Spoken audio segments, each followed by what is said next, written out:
فرمایا الدعاء صلاح المومن، دعا مومن کا ہتھیار ہے، کافر کے پاس یہ ہتھیار نہیں ہے۔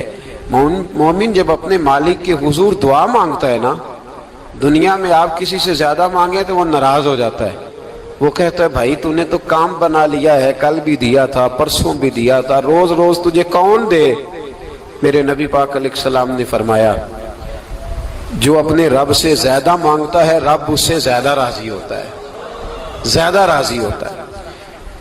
اب دعا مخصوص اوقات نہیں دعا کے، فرمایا اذا دعان، جب بھی دعا مانگو گے تمہارا رب تمہاری دعا کو، جب بھی دعا تو دعا کرتے رہنا چاہیے، ہر وقت دعا میں بندہ شامل رہے، اللہ کے ذکر میں شامل۔ یہ جو قرآن مجید نے کہا نا یا ایھا الذین آمنوا اذکروا اللہ ذکرا کثیرا، اے ایمان والو اپنے رب کا ذکر کثرت سے کرو، وسبحوہ بکرۃ واصیلا، اور صبح و شام اسی کی پاکی بیان کرو۔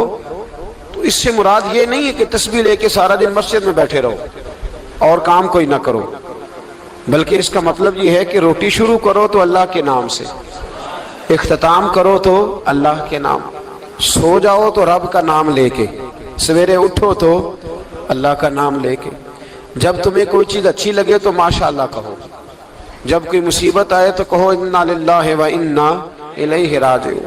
تو سارا دن اللہ کا ذکر جاری رہے گا۔ نبی پاک صلی اللہ علیہ وسلم نے مسلمان کو ایک دوسرے سے ملنے کا طریقہ بتایا۔ مصیبت آئے تو کیا کہنا ہے؟ صرف فوت کی پہ نہیں کہنا، اس کی وضاحت کر دو، کوئی بھی الذین اذا اصابتہم مصیبہ، جب بھی کوئی مصیبت آئے، اللہ کے بندے کہتے ہیں ہم اللہ کی طرف سے آئے ہیں اور اللہ کی طرف ہی ہم نے لوٹ جانا۔ تو میرے عزیز ہر وقت اللہ کا ذکر جاری رہے گا، ہر وقت زبان پہ رب کریم کا۔ دیکھیں نا نبی پاک علیہ السلام نے ہمیں ملاقات کا طریقہ بتایا۔ ایک صحابی آئے تو انہوں نے آ کے کہا السلام علیکم، نبی پاک علیہ السلام نے فرمایا رب تعالیٰ نے اسے 10 نیکیاں عطا فرمائی ہیں۔ دوسرے آئے تو انہوں نے کہا السلام علیکم ورحمۃ اللہ، تو محبوب فرمانے لگے، امام بہقی نے اس کو لکھا ہے، محبوب فرمانے لگے رب کریم نے اسے 20 نیکیاں عطا فرمائی۔ ایک اور آئے، عرض کیا السلام علیکم ورحمۃ اللہ وبرکاتہ، محبوب فرمانے لگے اللہ نے اسے 30 نیکیاں عطا فرمائی۔ اچھا اس کا مطلب کیا ہے؟ السلام علیکم، تم پر سلامتی ہو، سادہ ترجمہ یہ ہے کہ تم سلامت رہو، تم سلامت رہو، ورحمۃ اللہ وبرکاتہ، تم پر اللہ کی رحمت بھی ہو اور اس کی برکتیں بھی ہو۔ وہ کیا کہتا ہے؟ وہ کہتا ہے وعلیکم السلام، تم پر بھی سلامتی ہو، ورحمۃ اللہ وبرکاتہ، اللہ کی رحمت ہو اور اس کی۔ یہ جو مسنون دعائیں ہیں نا جو حضور نے ہمیں دعائیں سکھائی ہر موقع پہ، ان کا کمال دیکھیے۔ اب ایک مسلمان نے آتے کہا السلام علیکم، اس کا مطلب کیا ہے؟ تم پر۔ اب وہ جھگڑا کرے گا اس سے، اسے مارے گا، اس کا مال چھینے گا؟ اس نے تو آتے ہی کہا ہے تم پر سلامتی ہو۔ تو جو سلامتی کی دعا دینے والے ہیں وہ جیب تھوڑی کاٹیں گے، وہ غبن تھوڑی کریں گے، ڈاکہ تھوڑا ڈالیں گے۔ اسلام نے لفظ ہی وہ سکھایا ہے کہ فرمایا جب تم نے ملنا ہے تو تم نے دعائیں کرنی ہیں ایک دوسرے کے لیے۔ اب ہمارے ہاں نئے نئے لفظ آ گئے، ٹیلی فون اٹھایا تو کہا ہیلو، اس کا کیا ترجمہ ہے؟ کون ہے، اس کا کیا ترجمہ ہے؟ جی جناب، اس کا کیا مطلب؟ ہم نے دیکھا بڑے بڑے سمجھدار لوگ السلام علیکم کی بجائے کہتے ہیں کیا حال ہے۔ بھئی کیا عجیب بات ہے، بھئی کیا حال ہے کا کیا مطلب ہوا؟ وہ بعد میں کرنے کی بات ہے۔ اور کچھ تھوڑا سا جو ادیب ہیں، جو بیچارے حروف کے پیچ و تاب میں رہتے ہیں، وہ کہتے ہیں اداب عرض ہے۔ وہ کیا ہوتا ہے جی؟ اسلام نے دعا سکھائی ہے السلام علیکم، یہ کتنی خوبصورت دعا ہے۔ جب آپ گھر کے اندر داخل ہوئے تو آپ نے دعا دی السلام علیکم، یہ دعا دی آپ۔ ایک صحابی حاضر خدمت ہوئے، عرض کی یا رسول اللہ صلی اللہ علیہ وسلم میرے گھر میں غربت رہتی ہے، کیا کروں؟ نبی پاک علیہ السلام نے فرمایا جب بھی گھر جایا کرنا گھر والوں سے سلام لیا کر، گھر والوں سے کیا کہا کر؟ السلام علیکم، جب بھی گھر جائے۔ یعنی گھر آیا، اب گھر والوں نے بتایا کہ ماچس کی ڈبیا تو لے آؤ۔ اب یہ دکان کونے پہ تھی گھر والے پہ، وہاں سے ماچس کی ڈبیا لے کے واپس گیا تو کہنے لگا السلام علیکم۔ پھر گھر والوں نے کہا ہو بتانا یاد ہی نہیں رہا، چینی بھی ختم ہو گئی ہے۔ تو یہ پھر گیا چینی لینے، لوٹ کے آیا تو کیا کہا؟ جب اللہ چاہتا ہے تو کہے، جب اللہ کے رسول چاہتے ہیں تو کہے۔ اس کا ترجمہ یہ ہے کہ تو کہہ، تو سلام لے۔ اللہ رسول چاہ رہے ہیں کہ تو سلام لے تاکہ تیرے گھر میں سلامتیاں ڈال دی جائیں۔ تو فرمایا سلام لینی ہے تو نے، اور ساتھ تو نے اس طرح کرنا ہے کہ 3 دفعہ سورۃ اخلاص کو پڑھنا ہے۔ امام قرطبی نے اس کو لکھا ہے۔ اس نے کہا حضور غربت بڑی ہے، غربت بڑی ہے تو کہ وظیفہ بتائیں۔ فرمایا جب بھی گھر جاؤ سلام لو اور 3 دفعہ سورۃ اخلاص پڑھو۔ وہ صحابی کہتے ہیں میں پکا ہو گیا۔ اب وہ کچھ دنوں کے بعد، کچھ عرصے کے بعد، کچھ مہینوں کے بعد واپس آئے تو صحابہ کرام علیہم رضوان فرماتے ہیں ہماری خواہش تھی کہ یہ کچھ بیان کرے، اب بتائے جو وظیفہ لے کے گیا تھا اس کا رزلٹ کیا نکلا۔ کہتے اس نے بڑی حیرت انگیز بات کی، حیرت انگیز عجیب انداز میں۔ کچھ لوگوں کا دل ہوتا ہے نا کہ مجھے ملے، میرے پڑوسی کو نہ ملے، اور کچھ کا دل ہوتا ہے یار مجھے بھی ملا ہے اور الحمدللہ میرے پڑوسی کو ملا ہے۔ تو صحابی جب حاضر ہوئے تو صحابہ کہتے ہیں ہمیں تجسس تھا کہ یہ کچھ بتائیں، تو حضور نے فرمایا کیا حال ہے تیرا؟ کہا یا رسول اللہ کمال ہی ہو گئی ہے حضور، میں جب بھی گھر جاتا ہوں سلام لیتا ہوں اور 3 دفعہ سورۃ اخلاص پڑھتا ہوں، میں تو امیر ہو ہی گیا ہوں، میرے تو ہمسائے بھی امیر ہو گئے۔ کتنا پیارا ہے یہ جملہ، کتنا حسن ہے، اتنا اچھا لفظ کسی اور کے پاس ہے ہی نہیں جو الفاظ ہمیں ہمارے رسول نے عطا فرمایا۔ اس کو اپنائیے، اس کو اپنائیے۔ یہ الگ بات ہے کہ لوگ مطلب کے لیے سلوٹ کر لیتے ہیں بڑا سارا، لیکن مطلب کے لیے نہیں۔ جس کو جانے اس سے بھی سلام لیں، جس مسلمان کو نہیں جانتے اس سے بھی۔ تو نبی پاک نے ہمیں مسنون دعائیں سکھائیں۔ رات کو جب سونے لگیں اللہ کے رسول صلی اللہ علیہ وسلم نے ہمیں دعا سکھائی۔ حضور نے فرمایا جب سونے لگو تو مسلم شریف میں فرمایا تم نے یہ دعا پڑھنی، اللہم باسمک اموت و احیا۔ تم نے کہنا اے اللہ میں تیرے نام پر مرتا ہوں اور تیرے نام پر جیتا ہوں۔ نبی پاک صلی اللہ علیہ وسلم نے ایک حدیث میں فرمایا کہ یہ جو نیند ہے نا یہ موت کی چھوٹی بہن ہے، یہ موت کا ایک حصہ ہے۔ جس طرح انسان سو جائے تو کوئی خبر نہیں ہوتی کیا ہو رہا ہے، بالکل وہ اٹھا ہے تو اس نے کہا ہو یہ کیا ہوا، سو جاتا ہے نا آدمی اسے خبر نہیں ہوتی، اوہو میں نے تو 11 بجے اٹھنا تھا یہ تو 3 بج گئے، اب اسے خبر نہ رہی۔ سوتے ہوئے لوگ چوری کر لیتے ہیں، بلکہ اس طرح بھی ہوتا ہے کہ آدمی نے گکھڑ اترنا تھا، وہ پنڈی سے آ رہا تھا لیکن وہ سویا ہوا تھا، آنکھ تب کھلی جب کاموں کی آ گیا تھا، اب اس کا اس پر زور۔ تو فرمایا کیا پتا اب تو کھل گئی کاموں کی، جا کے لاہور جا کے کسی جگہ پہنچ کے، تو یہ بھی ممکن ہے کہ کھلے ہی نہ، نیند ہی موت کا سبب بن جائے۔ تو کہہ کے سو کہ یا اللہ تیرے نام پہ سو رہا ہوں، اللہ کس نام پہ سو رہا ہوں۔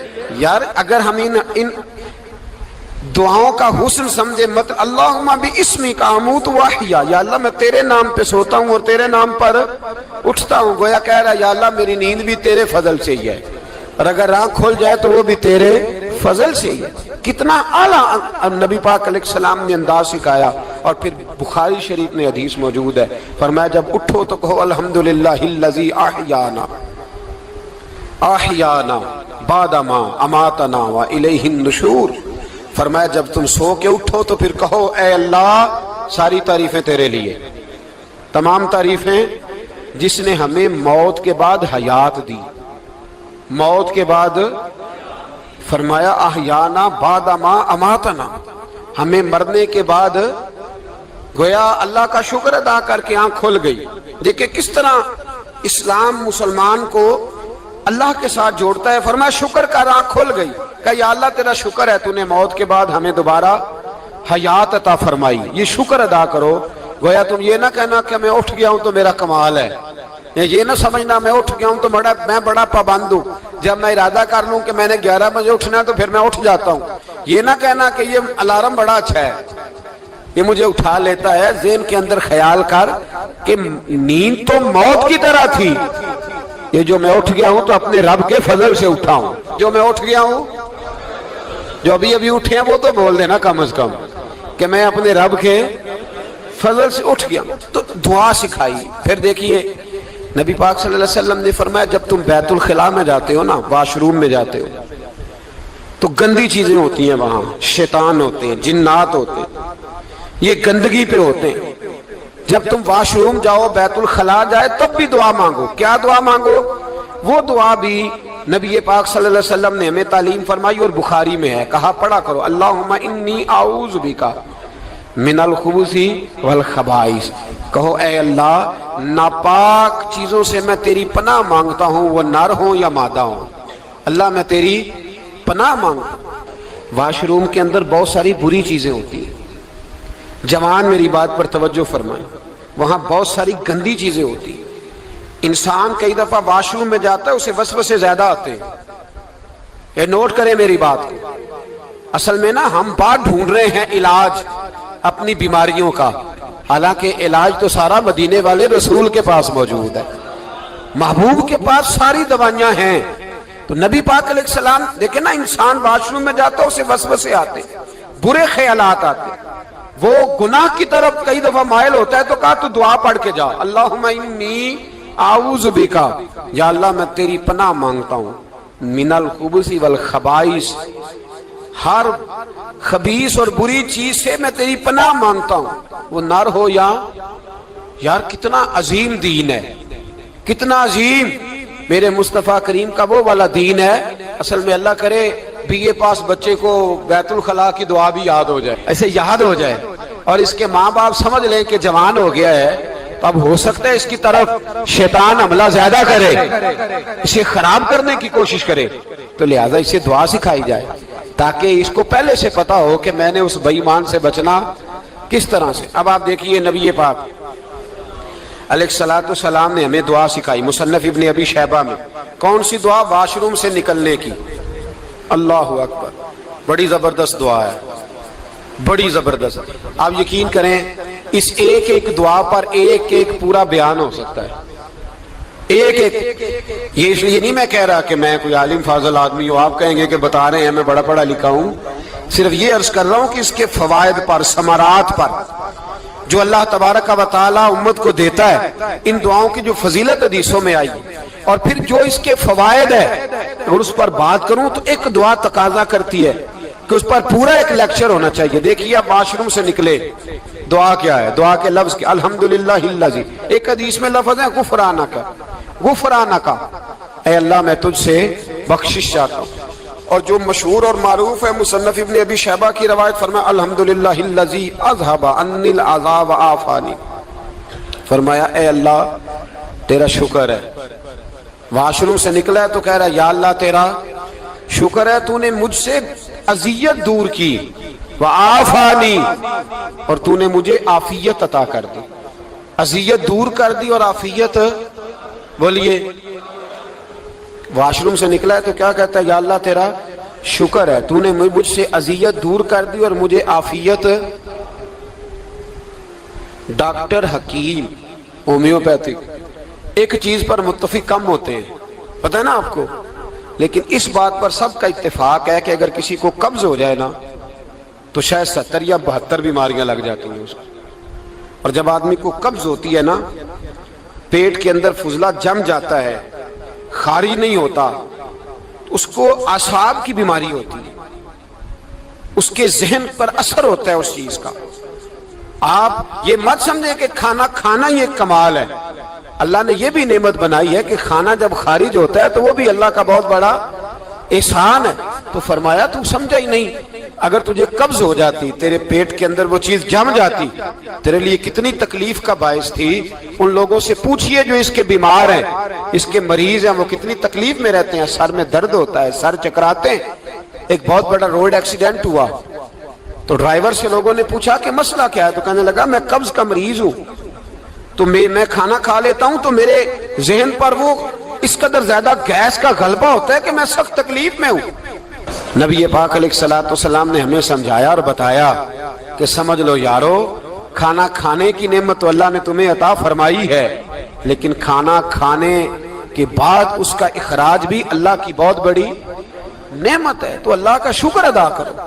پھر جب آپ گھر سے نکلیں گے تو بھی اس کی دعا ارشاد فرمائی، بسم اللہ توکلت علی اللہ، اللہ کے نام سے گھر سے نکلتا ہوں اور میں نے بھروسہ بھی اللہ کے نام پہ کیا۔ جب گھر سے نکلیں تو کس کے نام پہ بھروسہ کریں؟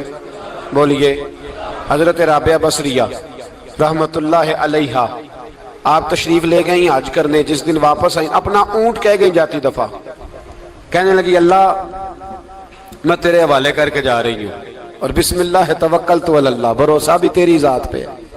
جس دن واپس آئی نا اسی دن کسی نے بتایا کہ اماں آج ہی تیرا اونٹ مر گیا ہے، تو اونٹ کے سرانے کھڑی ہو کے کہنے لگی مولا میں تو تیرے نام پہ تیرے پہ بھروسہ کر کے گئی تھی، تیرے حوالے، میں تو تیرے گھر گئی تھی۔ تو لوگ کہتے ہیں اماں کے منہ سے لفظ نکلے تو اونٹ زندہ ہو کے کھڑا ہو گیا، کھڑا ہو گیا ہوں۔ تو اماں کہنے لگی نہیں تمہیں غلطی لگی ہے، مرا ہی نہیں تھا، پہلے سے ہی موجود تھا، وہ اپنی کرامت بھی نہیں ظاہر ہونے دی۔ تو بھائی گھر سے نکلیں تو کس لفظ پر کہ یا اللہ میں تیرے بھروسے پہ نکل رہا ہوں۔ میں اس کے دو فائدے ہوں گے، ایک تو آپ اللہ کی امان میں جا رہے ہیں، اللہ کی امان میں آ رہے ہیں، اور دوسرا جس گھر کو آپ چھوڑ کے جا رہے ہیں اسے بھی اللہ کی امان میں دے کے جائیں۔ تو کتنا لذت والی دعا ہے جو نبی کریم علیہ السلام نے ہمیں سکھائی۔ اب ذرا حدیث سنیں خوش ہو کے، دیکھیں حضور نے دعا سکھائی، فرمایا جب دیکھ لو نا کسی کو ہنستا ہوا، کیا کرتا ہوا؟ ماشاءاللہ آپ تو ہنسنے لگے۔ جب کسی کو ہنستا ہوا دیکھو تو کہا کرو اضحک اللہ سنک، یہ دعا، یہ بخاری ہے، فرمایا دعا مانگا کرو جب کسی مومن کو ہنستے ہوئے دیکھو تو دعا مانگو اضحک اللہ سنک، اللہ تجھے ہنستا ہی رکھے، اللہ تجھے، بولیے، جل نہ جایا کرو کہ میں پریشان ہوں تو یہ ہنس کیوں رہا ہے، جھلا نہ کرو، بلکہ کیا کرو، اللہ تجھے ہنستا رکھے، اللہ تجھے۔ نبی پاک صلی اللہ تعالی علیہ وآلہ وسلم نے فرمایا، ترمذی میں حضرت اسامہ بن زید رضی اللہ تعالیٰ عنہ سے حدیث مروی ہے، حضور نے فرمایا جس نے کسی کے ساتھ احسان کیا اور جس پر احسان کیا، اگر اس نے یہ دعا پڑھ دی نا جزاک اللہ خیرا، تو فرمایا اس نے اللہ کی بھی پوری حمد کر دی اور محسن کا صحیح شکریہ بھی ادا کر دیا۔ کیا کہنا ہے؟ جزاک اللہ، اللہ تجھے بہترین جزا عطا کرے۔ اس کا ترجمہ کیا ہے؟ اللہ تجھے بہترین، کیونکہ حضور فرماتے ہیں من لم یشکر الناس ولم یشکر اللہ، جس نے بندوں کا شکریہ ادا نہیں کیا اس نے اللہ کا بھی شکریہ ادا نہیں کرنا۔ تو کیا کہنا چاہیے؟ جزاک اللہ خیرا۔ اور اگر اماں کہتی ہو بچوں کو انگریزی سکھانی ہے تو کیا کہنا ہے؟ پھر شکریہ ادا کرنے میں کیا کہنا ہے؟ Thanks, thank you. او خدا کے اس کا ثواب کتنا ہے؟ بولے انگریزی ایک زبان ہے، اس کو زبان ہی رہنے دیں گے۔ ایک نوجوان نے مجھے بڑی گہری بات سنائی، میرا قریبی تعلق تھا، کہنے لگا گھر میں بڑا مسئلہ ہے، بڑی پریشانی ہے، ماں اور بیوی کا ماحول اتنا سخت ہو گیا ہے کہ نمٹ نہیں سکتا۔ آپ یقین کریں میں نے ڈیٹیل سے ساری چیز کو سٹڈی کیا، میرے پاس اتنا وقت نہیں ہوتا، پھر بھی میں نے اس فیملی کو پورا پڑھا تو غلطی نوجوان کی نکلی، نہ اس پہ اماں اعتبار کرتی ہے نہ بیوی اعتبار کرتی ہے۔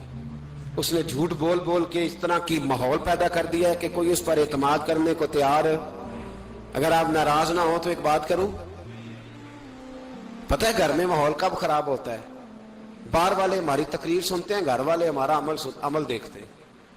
جب وہ دیکھتے ہیں نا کہ یہ کس طرح کا شخص ہے، اس کے رویے، اس کا کردار، اس کا لب و لہجہ کتنا برا ہے اور یہ کردار کا کتنا کمزور ہے۔ اعلیٰ حضرت فرمایا کرتے تھے نیک وہ ہوتا ہے جس کی تنہائی صاف ستھری ہوتی ہے، اس لیے ماحول بگڑ جاتا ہے۔ یہ جو ہم کہتے ہیں نا میرے سجن بڑے بنتے ہیں پھر ٹوٹ جاتے ہیں، کچھ لوگ ایسے ہوتے ہیں جو ان کے پاس جاتا ہے انہی کا ہو جاتا ہے، وہ کہیں اور کے قابل کیوں بھلا؟ اس لیے کہ ان کے کردار میں ٹھنڈک دیکھتا ہے، ان کے لب و لہجے میں مٹھاس دیکھتا ہے، اس شخص میں اتنی خوبصورتی دیکھتا ہے کہ اسی کا بن جاتا ہے۔ حضرت ابراہیم بن ادم کے پاس ایک نوجوان آیا، کہنے لگا میں گناہ کرنا چاہتا ہوں، فرمانے لگے بالکل کر، اللہ کا دیا ہوا رزق کھانا چھوڑ دے اور گناہ کر۔ کہنے لگا یہ نہیں ہو سکتا، فرمانے لگے چل پھر اس طرح کر، رب کی زمین پہ نہ رہ، کسی اور کی زمین پہ چلا جا۔ کہنے لگا یہ بھی نہیں ہو سکتا، فرمانے لگے چل اللہ کی چھت سے نکل جا۔ کہنے لگا یہ بھی نہیں ہو سکتا، تو آپ رو پڑے۔ فرمانے لگے پھر جناب اسرائیل جب آئیں تو ان سے کہنا مجھے 2-3 سال کی مہلت دے دے، پچھلی میری گناہوں میں گزر گئی، میں ذرا 3 سال عبادت کر لوں۔ تو وہ شخص بھی رونے لگا، کہنے لگا حضور وہ مہلت نہیں دیتے، وہ جب لینے آتے ہیں تو پھر لے کے اللہ تعالیٰ نے جب انسان بنانا چاہا نا تو جناب جبریل کو کہا مٹی لے کے آ زمین سے، حضرت جبریل نے مٹی پہ ہاتھ ڈالا تو باقی کی مٹی رونے لگ گئی، اسے جدا نہ کر. تو جناب جبریل چھوڑ کے چلے گئے. حضرت میکائیل کو بھیجا، مٹی لا، مٹی پہ ہاتھ ڈالا تو باقی کی مٹی رونے لگ گئی، چھوڑ کے چلے گئے. جناب اسرائیل کو بھیجا، مٹی پہ ہاتھ ڈالا تو باقی کی رونے لگ گئی، چھوڑ کے نہ جاؤ. تو حضرت اسرائیل فرمانے لگے تیرا رونا دیکھو کہ رب کا حکم دیکھو. وہ لے گئے، جب پیش کی تو رب کریم نے فرمایا اسرائیل جان نکالنے کی ڈیوٹی بھی تیری، تو مٹی کو لے آنا، باقی مٹی روتی بھی رہے تو روتی رہے. جب میرا فیصلہ آ جائے تو پھر اس میں کوئی گنجائش، ہم کھاتے بھی اللہ کا ہیں، نافرمانی بھی اس کی کرتے، زمین پہ بھی اس کی چلتے ہیں، نافرمانی بھی اس کی کرتے، حکم کسی اور کا مانتے، چھت پہ رب کریم کی رہتے. اس طرح نظام نہیں چلتا. میرے بھائی یاد رکھ لو، گناہوں کی سزا ملے گی، زندگی تنگ ہو جائے، یہاں بھی آزمائش ہوگی اور وہاں بھی. میں نے درس پہ کہا تھا، پھر بات کہتا ہوں، یہ میں اپنے لیے کہہ رہا ہوں، توجہ ہے میری بات پر. دعا فرمایا کرے کہ جو کچھ ہم نظر آتے ہیں اللہ ہمیں ویسا بننے کی توفیق بھی عطا فرمائے. اللہ ویسا بننے کی، یہ مشکل معاملہ ہے، مشکل. دیکھیں نا، ایک آدمی سیاستدان ہے، اس نے بڑے اچھے نعرے لگائے، انقلاب آ جائے گا، میں غریب کا بھلا کر دوں گا، میں یتیموں کے سر پہ ہاتھ رکھوں گا، میں مجبوروں کی مدد کروں گا، میں دکھیوں کی مدد کروں گا، مزدوروں کو. اس نے اچھے اچھے نعرے سکھائے، اچھا اس نے پیغام دیا. اندر اس کے یہ تھا کہ اقتدار ملے گا تو مرضی کروں گا. لوگ اس کے گرد بھی گئے، اس کی گاڑی کے پیچھے بھی بھاگے، لوگوں نے اس کے نعرے بھی لگوائے، جیب سے پیسے لگا کے اس کے پوسٹر بھی شائع کیے. لوگ اس کے گرویدہ ہو گئے، لوگوں نے پوری، اور میری قوم نے تو بیچاری نے کئی دفعہ دھوکے کھائے. جس نے نعرہ لگایا غریب اسی کے پیچھے مسیحا بن کے چل پڑا. آج دھوکہ دے لیا، لوگوں کو پیچھے لگا لیا. یہ بتاؤ اگر راز کھل جائے، اگر راز کھل جائے کہ یہ دھوکہ دے رہا ہے، یہ فریب کر رہا ہے، تو لوگ اس کا کیا حال کریں گے؟ یہ راز قیامت میں کھل جائے گا. قیامت میں یہ راز یہ کھل جائے گا، کھل جائے گا. یہ دھوکے باز تھا. اذا زلزلت الارض زلزالہا، جب زلزلہ آئے گا جیسے اس کا آنا ٹھہرا. واخرجت الارض اثقالہا، زمین اپنے بوجھ باہر نکال دے گی. اس سے مراد کیا ہے کہ زمین پہ جو جرم ہوئے زمین بتا دے گی، باہر نکل آئے. وقال الانسان ما لہا، انسان کہے گا اسے کیا ہوا، یہ تو سب کچھ بتا رہی.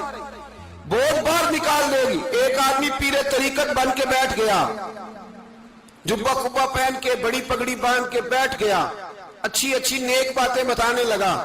لوگ اس کی دست بوسی کرنے لگے، ہاتھ چومنے لگے، پیچھے لگ گئے، خدمت کرنے لگے، جیب سے نذرانہ دینے لگے. اس کے نام پر لوگ اپنی جیب سے لنگر پکانے لگے، خانقاہ کی خدمت ہونے لگی. مہمان اس کے آتے، نوکری کوئی اور کرتا. میں نے کہا تھا شاید اپنے لیے کہہ رہا ہوں. ڈیوٹیاں لوگ کرنے لگے، حالات بدلنے لگے. لیکن اس کے اندر تو چور تھا، وہ تو دکاندار تھا. تو یہاں جو اس کے پیچھے لگے تھے وہ تو سچے تھے، انہیں تو اجر ملے گا. لیکن اس کا جب راز کھلے گا تو بڑی رسوائی ہوگی. اس کا جب راز کھلے گا تو بڑی. ایک میری طرح کا دیندار تھا، جو چہرے کا تو نیک تھا، اندر پتہ نہیں کیا کچھ تھا. ایک طوائف گزر رہی تھی، اس نے اس کو تبلیغ کر دی. کہنے لگا بس کر دے، سیانی بن جا. تو کسی دانشور میں لکھا ہے اس نے بڑا سخت جواب دیا. اس عورت نے کہنے لگی بابا میں تو جو ہوں وہ نظر بھی آ رہی ہوں، تو بتا جو تو نظر آتا ہے وہ تو ہے کہ نہیں. اس بندے نے چیخ ماری اور بے ہوش ہو کے گر پڑا. تو لوگوں نے کہا بابا آج کسی صوفی کا کلام سنا ہے جو بے ہوش ہو گیا. تو اس نے کہا نہیں، آج طوائف کی بات سنی ہے، طوائف کی. اور وہ عجیب بات کر گئی ہے. وہ کہہ گئی ہے میں تو جو ہوں میں نظر آ رہی ہوں، تو بھی تو بتانا، تو بتانا کہ تو دستار امامت پہنتا ہے.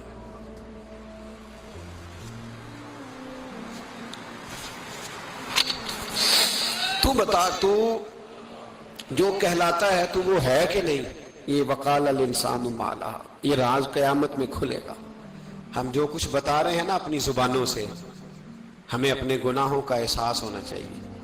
ایسا نہ ہو کہ جب سزا ملے تو پھر اس طرح کی ملے کہ دوبارہ کسی کو کوئی منہ دکھانے کے قابل نہ رہے. میرے بھائی یاد رکھیں اور سمجھیں، گناہ انسان کی زندگی کو تنگ کرتے ہیں. میرے نبی پاک